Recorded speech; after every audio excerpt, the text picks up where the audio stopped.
So welcome everyone to our VWEC Metaverse Expert Series. We're so glad to see you and thank you for joining us today for our very interesting presentation and discussion. For those who are new, our website is in the chat if you want to check that out. And you can find VWEC on many social media channels. After our presentation, we will move to the deck for a little more informal conversation and social time for those who are able to stay. We are so pleased to offer our expert series presentation in both text and chat.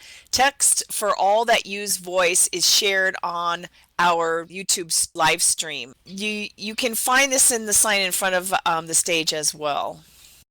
So speaking of signs, we would like to know how you found out about our events.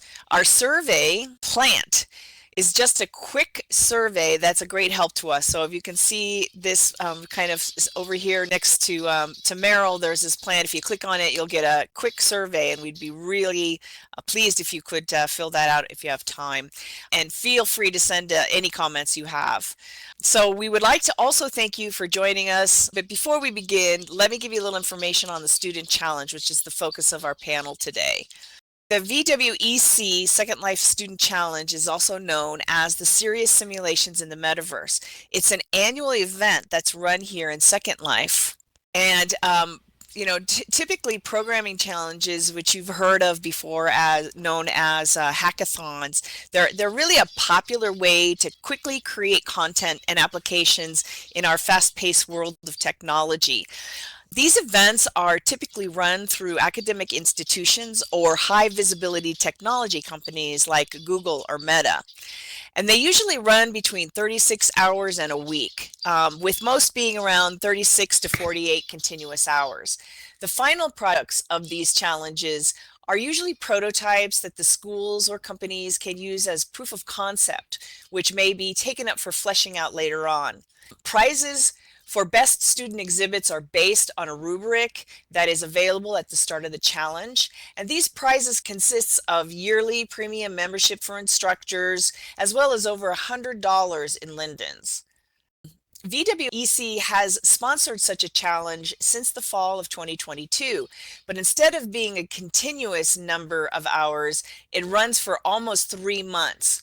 So what this does is it allows participants who are new to Second Life, for example, enough time to gain proficiency with the platform interface, building and scripting. The annual challenge itself is centered around educational institutions that maintain a presence in Second Life. They can either open a space on their regions for students to build an educational experience, or they can use that area that the Linden Labs has given VWEC for the purpose of allowing the students to build their experiences. It's somewhat open-ended to support any educational content as long as it addresses the judging criteria.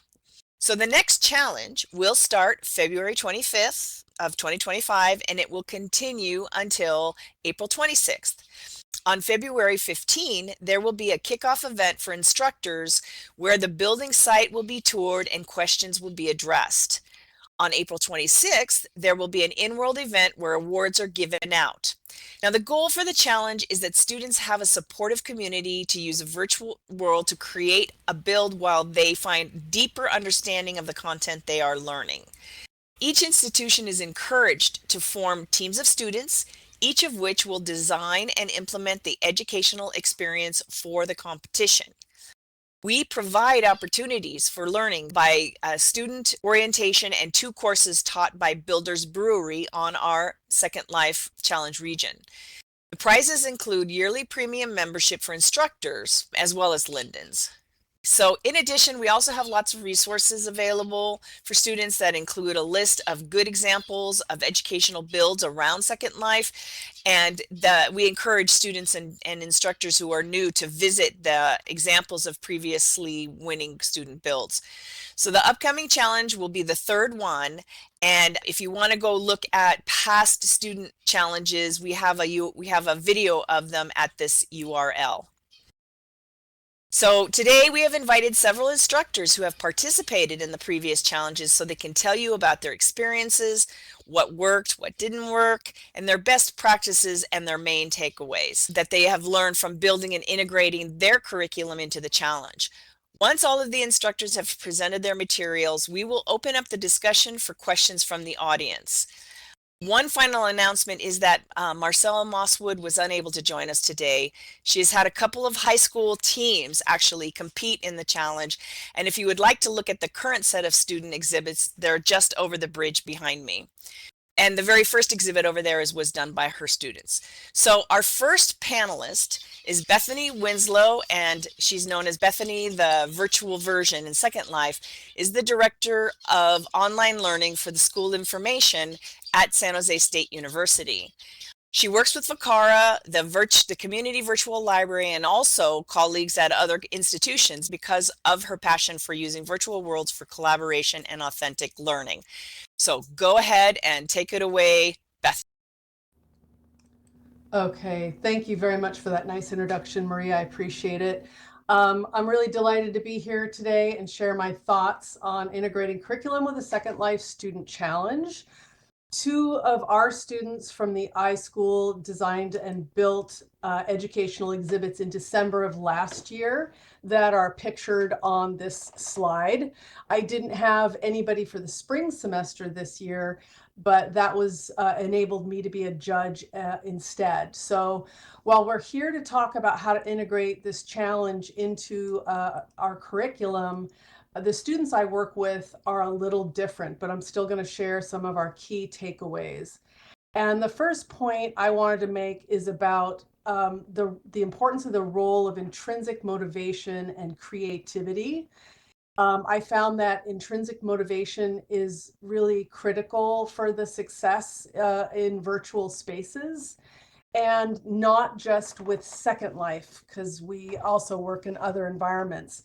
But our graduate students, our programs are all on 100% online, and our graduates range widely in age and background, from students in their early 20s to much older in their 40s or in their 50s even. And many of you probably already know this, but this is something that I've really come to find, and that's that the students who really take to working in world tend to be naturally curious, creative, and self-directed.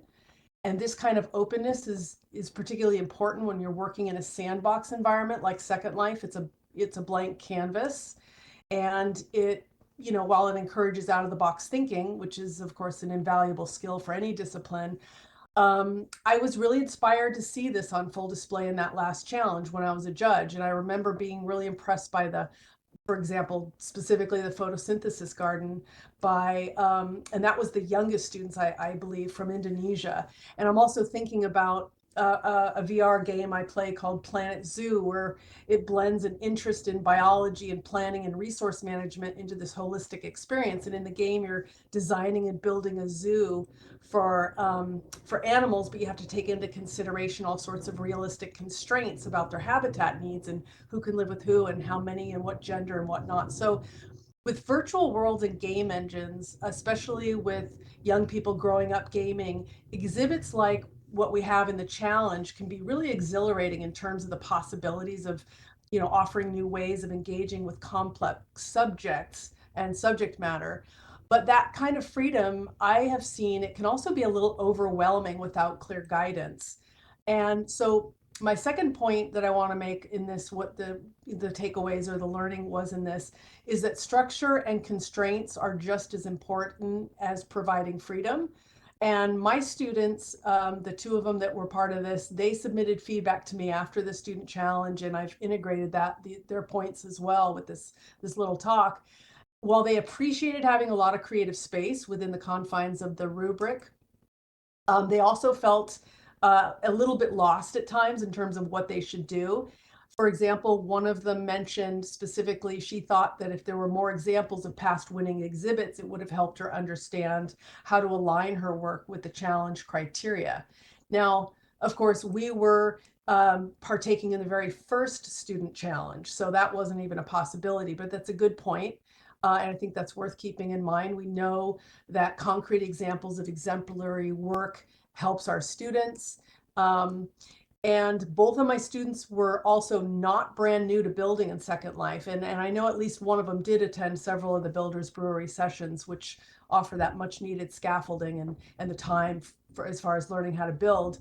But even just in terms of design, I think the scale of our own imaginations can be intimidating, right? So striking a balance between encouraging creativity but also giving a clear sense of direction is really important.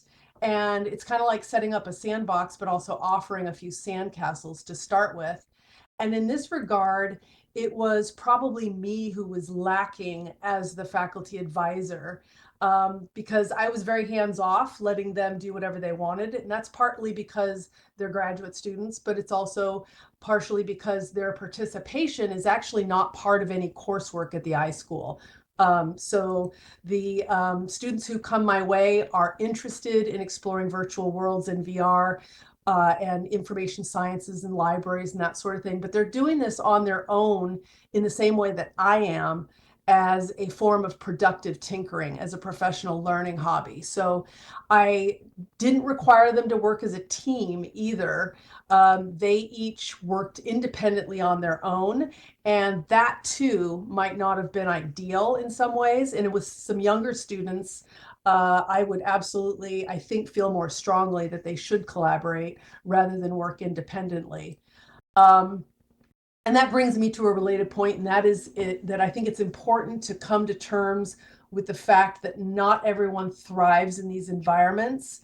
And I have to say to you guys, this is a hard lesson for me. I came in here more seriously as an instructional designer about 7 years ago.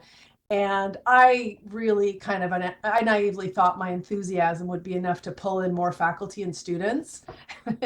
And, some of you who've been around doing this a lot longer than me probably can relate to that. But I have come to the conclusion it seems pretty binary for me, that people either embrace the possibilities and go down the rabbit hole with glee, and then other people they feel overwhelmed no matter what support you can provide, and they're sort of turned off.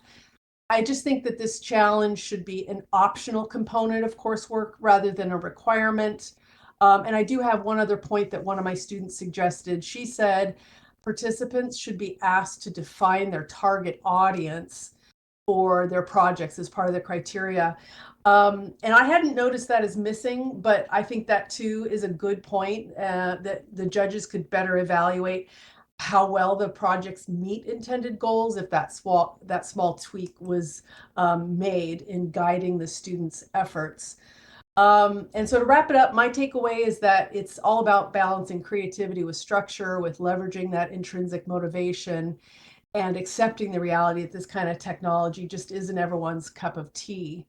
But for those who are up for the challenge, it can be a transformative learning experience. And so thanks for having me here. And I really look forward to the next event, and any questions I hope I can answer about their work.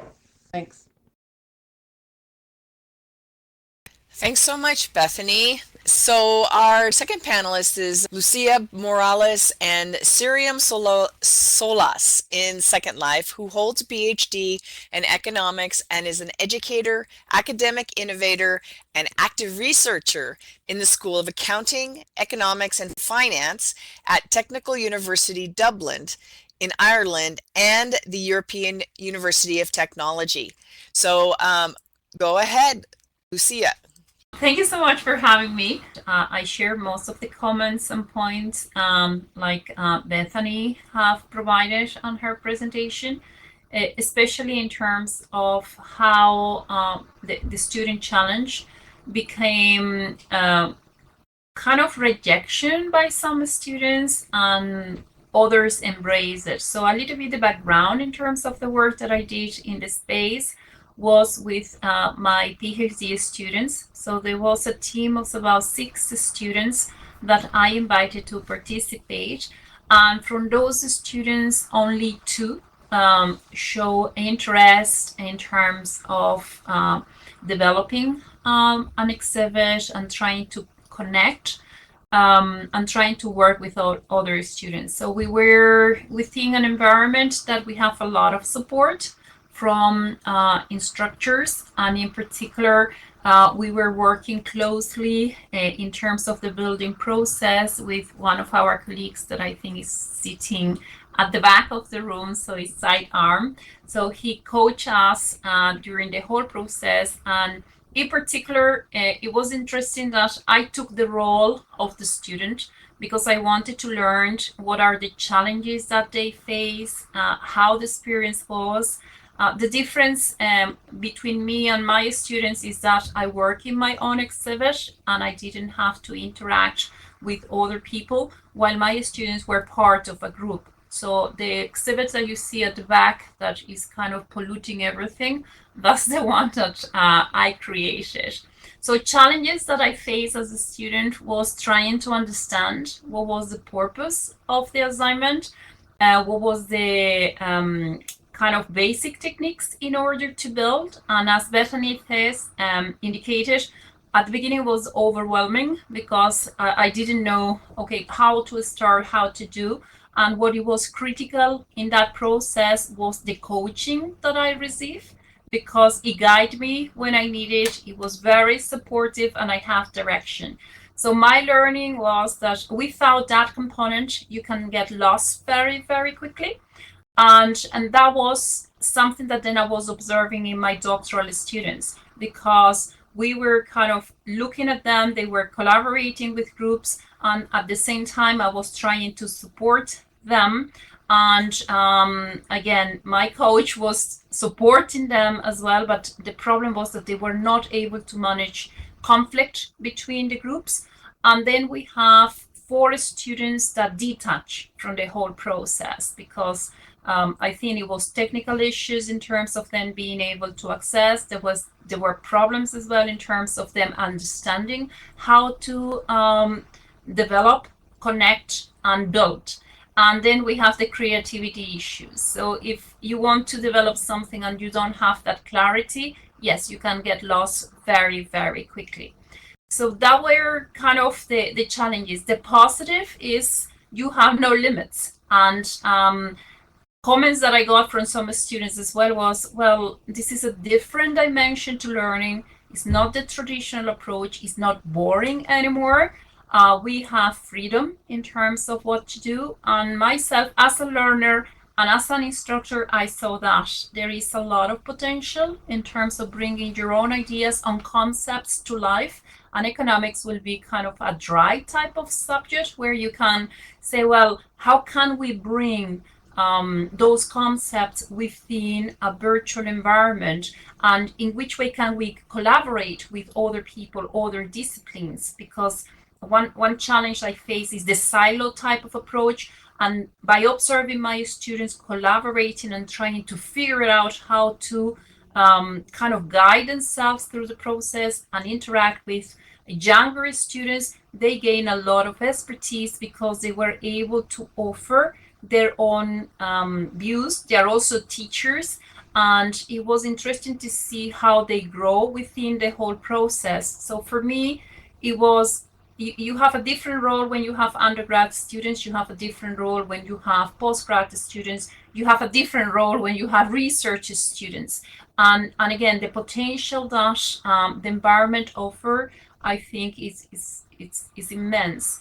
And I think that's more or less my experience. I'm looking forward to the next challenge and to see how can I integrate it as part again of doctoral education, but master's education in particular, because those students look at the world in a different way. They are more kind of money oriented, market oriented, and what I'm trying to see is like how the economy within the metaverse can support as well their learning. And the critical learning for me was, again, the coaching. You really need to have support when you start, because otherwise you can get lost and frustrated really easily. Thank you so much. Thank you so much, Lucia. That's a great insight. So our next speaker we're going to go a little bit out of sequence here because we're waiting on one more person. So instead, we're going to hear from our next panelist, who is Alexandria Risuvia, and I know I butchered that. Also known as Sandrika Bruno in Second Life. She's on the faculty of Mass Media Communication, University of SS Cyril and Methodius in Tirana, Slovakia.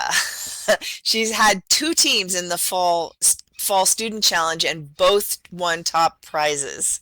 Take it away, Sandrika. So thank you very much for having me.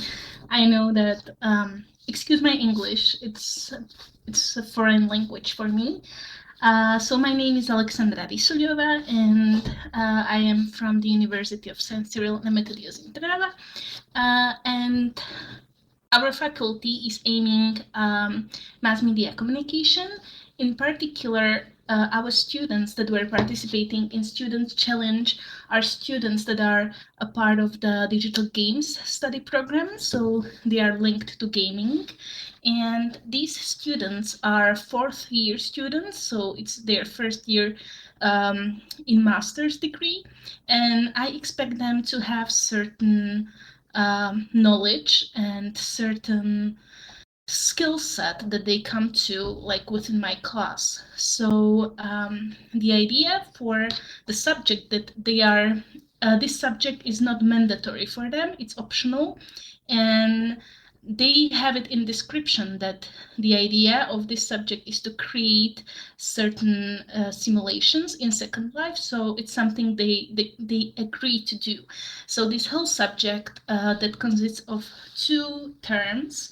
One is summer term and the other is winter term.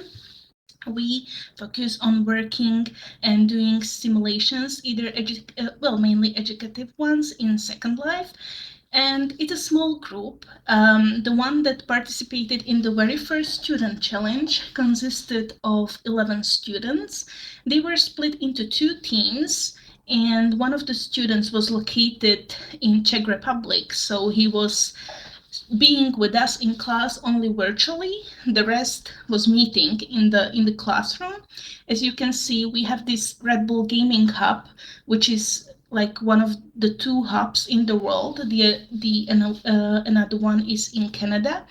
And our students are used to having these kind of challenges, not quite like the one, like this hackathon, but they are used to having game jam challenges where they have to create game prototypes, but in Unreal Engine within 48 hours. So this wasn't something they wouldn't be familiar with, but they weren't really familiar with the environment. So that's what was new to them.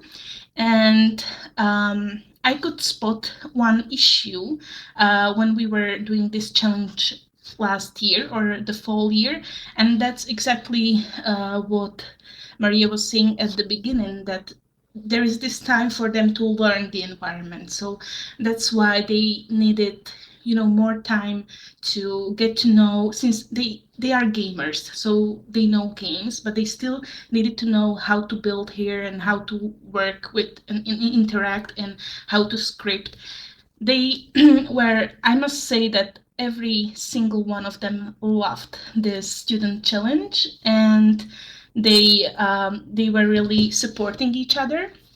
And the idea for my class or for this subject isn't really about learning some new skills. It's more about enhancing the soft skills or the 21st century skills that are set by European Union. And that's the teamwork, the cooperation, communication, and they were split into 2 teams based on their skill set. So each group had someone who was linked to 3D, someone who was linked to sound effects, someone who was linked to programming. So it was, everyone had the same base of skill set in the group, and that's why they were not having any issues that one group would have, like more advanced techniques than the other. My criteria, or I was very strict with them because I wanted them to create literally everything that was within, even though it probably wasn't necessary, but they had to really create something their own without any support of already existing materials that are in here, and that's because I wanted them to really like look into it and dive into it. And another thing that we used in class, and I wanted them to find some, not relationship, but some connection to is AI. And I know that students that were taking those classes by the Builders Brewery, pretty much all of them included them, with the programming, it wasn't enough for them. So they were working also with ChatGPT to write the scripts, and that's how they managed to, create something that was more complex. And I'm really happy that they got to win the first and the second prize. To be honest, they weren't really doing it for, well, it was a challenge for them that they wanted to win, but they didn't really do it for the prize. That wasn't their aim. What was the thing that they really appreciated was the certificate, because that's something that they can put into their CVs. And also this output of this challenge is something that they presented and they put into their portfolios. So it's something that they can show like in their future works that they worked on something like this. And with the prize, what I found really nice is, even though, like they won the first and the second prize, they decided to connect the prizes, and since it was during the Christmas time, they got to Christmas markets together and had some really quality time. So that was something that they really enjoyed. And I'm also planning to participate with my upcoming classes or upcoming teams in the Spring Challenge. So we'll be there again with 2 or 3 teams. So yeah, there weren't really that many issues that we would work on or that we would have experienced, but that's maybe because I'm also quite active in Second Life. So I think that I didn't really have to guide them that much. I did consult with them. We did have weekly meetings, so we were in touch. And I was in their social media groups where we were, discussing and brainstorming what would fit the best. And yeah, I was just happy with their results, and they are still, even to this day, I'm still teaching them, and they are in next year, they are still reminding the Student Challenge as a great experience. And it was also quite popular within our social media, like real life social media faculties. So they pretty much promoted it on that level as well, and then other students were interested in like what they did, and maybe that's why more students signed up for this year. So yeah, I have just the best experience with the Students Challenge. Thank you for your attention. Oh, thank you so much. It was great to hear. I'm really glad that you are continuing to participate, because we have so much fun. So our last panelist is Murat Gulmez, and normally Magwa Thirak in Second Life, but today cleverly disguised as Ginger. He is an associate professor of marketing at Çağ University in Turkey. He has been a resident of Second Life since 2006, almost since the very beginning. He started adopting Second Life into his teaching activities, and he has been cooperating with other international faculty and staff for teaching in virtual worlds. They have delivered various courses either only for Çağ students or in collaboration with other European universities for the last couple of years. So go ahead, Murat. Thank you for the opportunity. I had some technical issues with my account, so Magua could not log in. I thought it was the computers first, but it's not the computer or the viewer, it was the account itself. So I asked my assistant to borrow his avatar and disguise as himself and come here today as Ginger. So sorry, I missed the first part of this panel. But then the glad thing is that I'm here right now. For me, this virtual worlds education was kind of a patient, and I managed to do that, as Marie stated, some years ago. But on the way, I started to collaborate with many colleagues here in Second Life. And last year, we heard that there was a project called Student Challenge, and me, myself, and Joan O'Connor from TU Dublin was teaching a joint course, and we decided that we would integrate that Student Challenge as part of our course itself. It's a full-term course, and we integrated the Student Challenge as part of our final project for the students. So we were usually putting the students into teams before the Student Challenge, and we were giving them an assignment as the final project. They were creating something, making a presentation about a topic that we assigned them, or so on. But then last year, when we integrated Student Challenge, we applied the Student Challenge as a block and give them as an assignment, as the final assignment. And the students work during the semesters for this challenge. And I think it was a success, and we got very positive feedback from our students. So we can see some of those builds that the student made, and as well as some real-life pictures afterwards. The good thing was, it was allowing the students practically build something, and we were getting some more support from the other colleagues in Second Life, such as the Builders Brewery was teaching them how to build, and we were also having the judges from the Student Challenge team, the VWEC team, and we got Gentle Heron, for example, teaching them how to apply accessibility in a build in Second Life, and why should we think about accessibility even in virtual worlds in our projects. So they learn about those things and they applied. They did really good job working as a team. That was one thing.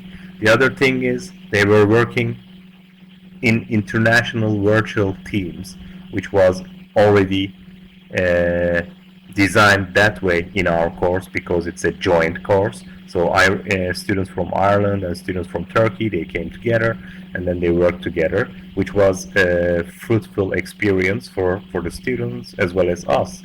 And we had even more the American colleagues from the VWEC supporting, and Builders Brewery from USA as well, again supporting the students throughout the semester, as well as we have some colleagues already integrated in our courses. John O'Connor himself, myself, Sidearm Madonna, and Gentle Heron, Delia Lake during the semesters. And so they have seen a lot of builds and sample of builds in different lands and different sims in Second Life, even before the Student Challenge itself. So that was a good start for them during the course, and it was a good experience overall. Those are one other thing that we did was, it's not only building anything, we gave them kind of a framework to work with this Student Challenge final project. And what we do is we were already integrating the Sustainable Development Goals in our course. So we gave them the Sustainable Development Goals as the framework for their project. So they have to do a build. Not only that, they have to do a build related to Sustainable Development Goals of the UN, which is a very important topic that we consider that we should integrate in any possible college courses that we're delivering. That is one of the things that we really care about at the moment at our university, as well as the TUD Dublin and partnerships that we do. So that is why you see all those quality education number 4 here on the left side, or the Sustainable Development Goals sign, and that they are related to certain Sustainable Development Goals, all those builds that you see. And this is the ceremony, and that is also nicely done by the VWEC, as well as a nice setting, and there were other people other than our students when they were taking their prizes and awards during the ceremony. It gives them pleasure and satisfaction in a very rich way, I believe, and it is they feel that that they achieve something more tangible in this way, and that is very nice motivation for the students, I believe. And after this slide, we have the real life ceremony. That's what we did in the real life. We announced the winning teams or the award winner students on our website in real life, as well as our rector and vice chancellor are giving the awards to the students in these pictures, and we take them to the rector's office, and they were honored and they were recognized since they did something very to be proud of, and something they achieved something in an international contest. That was also another thing to motivate the students, and I think that worked as well positively. Overall, my takeaway from this student challenge is we like to continue the student challenge in the next term. Every term we deliver this course. This term we don't have student challenge. We deliver it without it. We have other ways of doing projects with the students, but then next term it's going to be the student challenge again, so we will integrate it again. And each time we do that, and we have done it I think 2 times up until now, we're learning from it. So we're learning and we're trying to make it better each time, along with the VWEC team. They are also asking us our feedback after the student challenge itself. So we will hope to continue to collaborate with them in this sense. And the other takeaway for us is, I think it's a good platform, SL, for college students, and we could do a lot of good job with the students. They are building, they are integrating with international other students, as well as the colleagues from all over the world. It provides us a lot of different opportunities that we could not do it otherwise in real life that easily, and that in that ease. So the other thing that I could mention is we are also working with, for example, my colleague here, I see Lucia, and we have a project. It's called Sustainable Library, Virtual Sustainable Library Project. Also, Sidearm Madonna and Librarian is helping us in this project. And with this project, we are aiming, or we're working with the K-12 students, because our university has it's part of an education foundation, and this foundation also has even from the primary school to the high school and K-12 part as well. And we integrated this project with them. We are trying to do something with them, but there is a barrier in Second Life. We could not bring them over here because their age is not that they're not old enough to log into the Second Life yet. So we are using another platform called Mindtest. Val is helping us to get to there, and we're working towards that. So I'm not sure. I'm just saying that to VWEC. Maybe we could even do something with the lower age students, but not in the Second Life. Maybe in other platforms similar to Student Challenge. So thank you very much for hosting me today, and as well as for helping us to make this student challenge happen during the term. Thank you. Thanks so much, Murat, and thank you so much for sharing, for you all for sharing with us today. So now what we'd like to do is open it up to discussion and take questions from the audience. Feel free to ask questions in either local chat or in voice. And Bethany says, congratulations to my fellow panelists. I was really impressed with all of you, what all you did with your students. All the builds are really inspirational. And yes, to what Murat was saying about using other platforms too. We're all about exploding across the metaverse.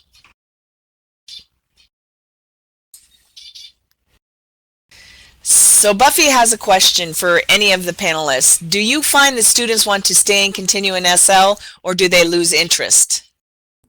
I'll speak up.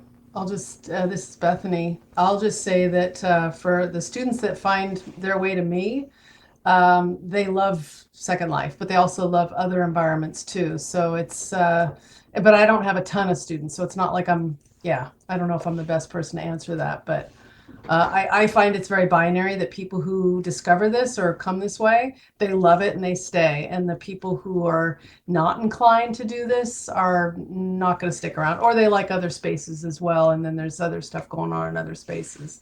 So that's it. Lucia here. In my case, it is similar. The students that like it want to stay, but it's basically as new learners, they need a bit of a guideline. The ones that just didn't like it, they just don't even talk about it. My students, they don't really stay afterwards, so it's just 2 semesters that they are here. But this student challenge, I'm not sure if you recall, but I had one particular student who fell in love with Second Life, and he's still coming to this day. So he's just one example of those that remain, but the rest stopped using SL. Magua here, and yeah, it's similar to Sandrika. Most of the students, they don't hang out after the class is finished, but some does, and when they do, some of them are hooked up here. Like, I mean, one of them is, for example, in this picture on the bottom, there is one girl particularly with the red hat on the behind, Merino, her avatar's name. She's hooked up with this, and she wants to even have a career related to what she learned here. Like, I mean, either the 3D design or building. She loves these kind of stuff. So now we're also trying to help her to get to do another project with us even after she graduated. And we were designing a project that she could be part of as a researcher or as a builder, you know, helping us to do something here in Second Life. So, you know, when they do like to stay, or when they are interested in, they are really into it most of the time. But not many of them could do that. But another thing is, like, I mean, the skills that they learn here is they could use that in other platforms, and maybe they're in other platforms that we don't see them. So that's another thing.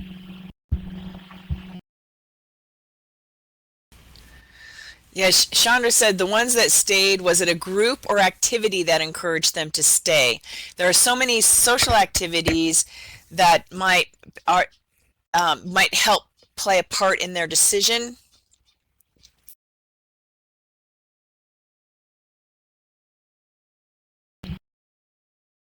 I think in a way both. I mean, I've seen some students, they kind of had home here also. They build a home here. They were integrating with, the citizens of the Second Life as well at the same time. And usually those are the ones who stay around as well. But I have a lot of other students that I didn't see them at all. Again, maybe they come with other avatars, alts, that I don't know. Since the class is finished, they do other things, maybe, I don't know. So that's also something to find out. So I just wanted to interject something really quick here. The whole reason I'm in Second Life is due to a class I took in Second Life. And I'll tell you what made the difference for me is having opportunities beyond the class to help out. So as part of Vicara, for example, there's like student groups, and within those students groups, we don't just meet, but we have like events that we put on, or we have like little building opportunities, things like that. And I think that was the one thing that got me hooked into staying here. And I'll just dovetail onto what you were saying, Marie, because Marie she did her MLS in the iSchool, the San Jose State's iSchools program. So when she's talking about Second Life, it was at the iSchool.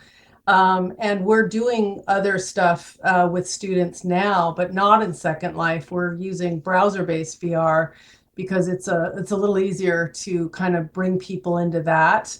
They don't have to download anything and whatnot. And Marie and I have always hoped that it would be sort of a gateway drug that would help people to see the power of virtual environments. And we're using Frame VR and Spatial right now. And students are like blown away and kind of in love with it. And we're kind of hoping that, if you get really into that, then you need more robust things. So, going to the step of, learning how to build in Unity, that's a little bit more advanced. That's appropriate for the people who teach students who are game developers and that sort of thing. I hope it brings other people back to Second Life. I hope we see a renaissance, but we'll see. So Sidon has a question for Lucia. As a relative newcomer to teaching within Second Life, what factor leads you to continue versus other electronic media? Thank you, Sid, for the question. It's basically what I kind of wrote on the response below. What it keep me kind of, I want to stay because there is a lot of support. So when I joined, it was a long time that I wanted to do something in terms of virtual reality, but I didn't know how.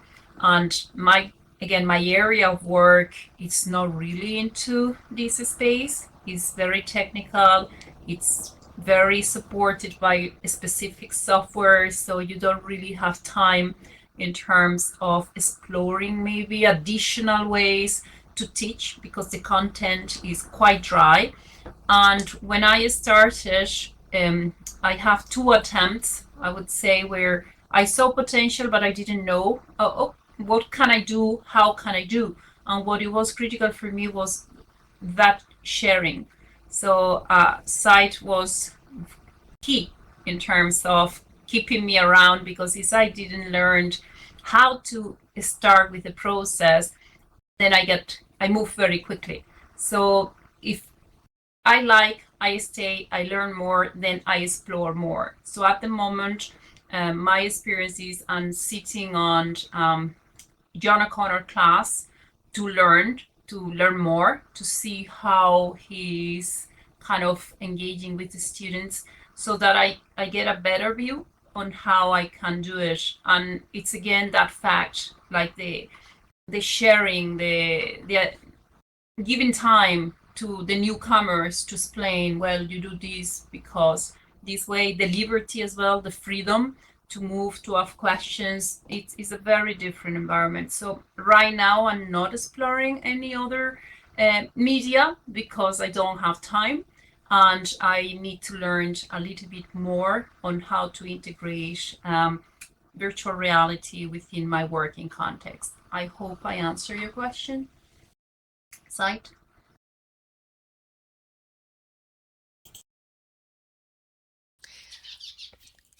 Okay. It's really funny because people actually asked some of the questions that I wanted to ask. So one of the things that I'm wondering from you guys is, did you find that the length of the challenge, which is almost 3 months long, is it too long? Is it too short? Is it in the Goldilocks just right zone? And I'm talking here about like for your ability to integrate it into your curriculum. And that's for all of you guys. I can start. So the very first challenge that took place in fall, that one was quite a challenge for me as well, since the students were new to the platform. But I really like the fact that it moved to spring, so they will have the first introductory course during their winter semester, and then it's perfectly aligned with our semester, which starts the first week of February. So they will get to know each other and they'll start to brainstorm. Then the challenge starts and it's pretty much running till the end of their semester. So in my case, it's just perfect.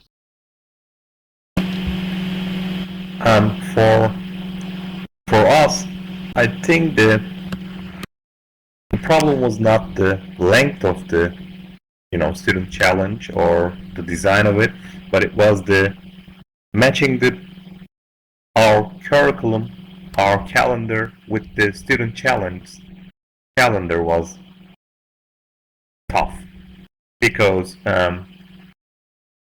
there are some sessions on Saturdays the students do not enjoy that much, honestly. But then there is also other things that it's always a problem with us, even without the student challenge, because the TU Dublin's calendar, our calendar, and the student challenge calendar should match. So that is always a challenge.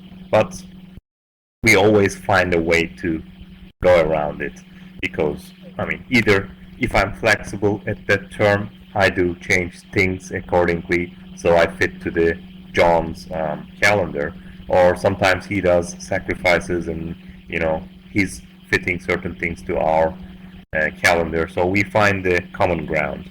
And this term, even without the student challenge, we have the same kind of problems, and we're dealing it, and I think we're used to that by now, so it's okay, I think.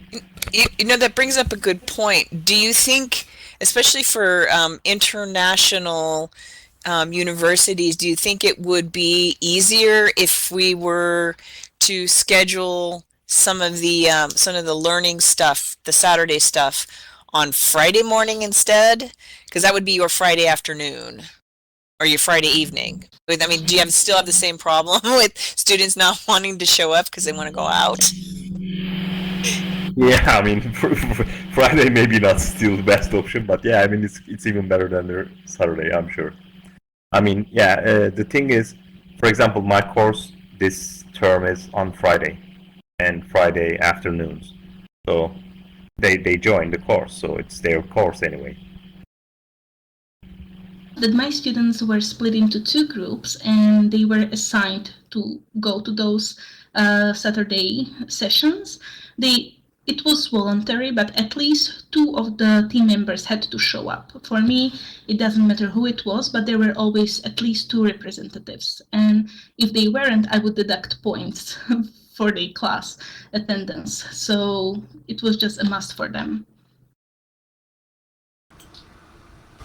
In my case, if I may, the main challenge for me at the moment, I think, is not enough to integrate every aspect in one semester.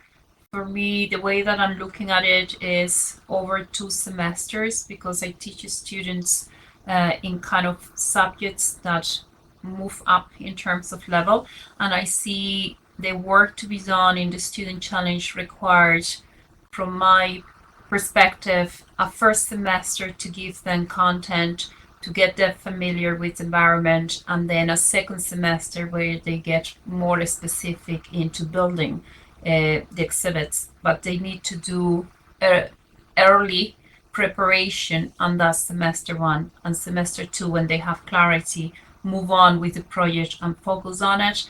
Because as a student, I felt that it was quite a lot that I have to cover, while understanding what I want to say, how I want to say it, what is the message I want to communicate, and then building that at the same time. So I spend like huge amount of time trying to bring those together. And I think, yeah, it needs a more structured kind of learning teaching process if I want to integrate it as part of what my students do. Thank you. Well, believe it or not, it's already top of the hour. I want to thanks to everyone who came today, and just a reminder that you should be able to find the recording of this presentation on the VWEC channel, which I've put into the chat. Please know that we welcome new volunteers to help VWEC, which is open to anyone interested in teaching and learning in virtual worlds. And if you are interested in working at our info center, contact Sue Moon Magic or Val Librarian Greg. Our next expert series will be on October 25th, when Alexander Y., who is the founder of Equimake, will present on his new web-based collaborative platform that is currently being used by educators. To see all VWEC events, please check out the VWEC Plaza events calendar, also in the chat and the YouTube channel, and join us on social media at all these different social media URLs. So now, while we are formally ending the panel session, we can now go over to the happy hour site and continue the conversation for those who still want to. And again, a nice round of applause for our panels. Thank you.